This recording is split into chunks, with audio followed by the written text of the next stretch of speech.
पूरा यूपी में हो रहा हलवा विकास, गुंडागर्दी या चोरवन के कौदिले नाश।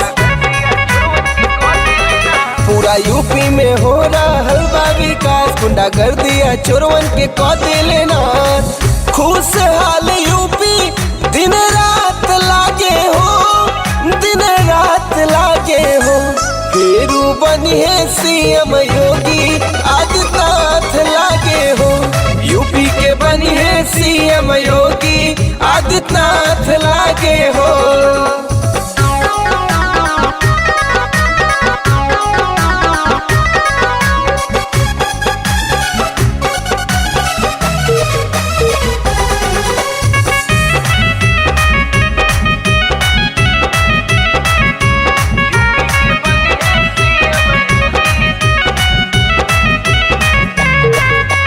वोट करिहा शोध के बचे रहा विरोधी से।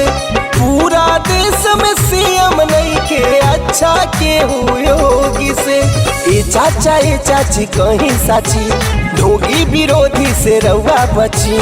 इन्हीं से देशवा हिंदू राष्ट्र लागे हो, हिंदू राष्ट्र लागे हो।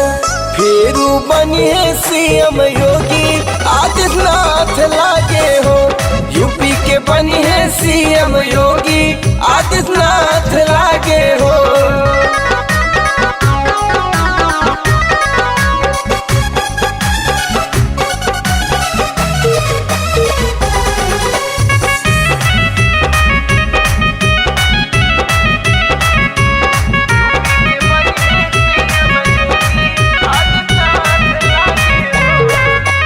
चर्चा होता गली गली, जानता जनता भाती भली।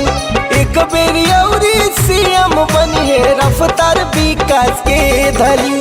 बीजेपी के बा पूरा सपोर्ट, अनुप शिवम करेला हो।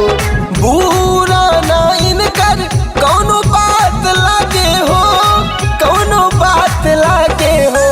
फेरू बनिए सीएम योगी आदित्यनाथ लागे हो।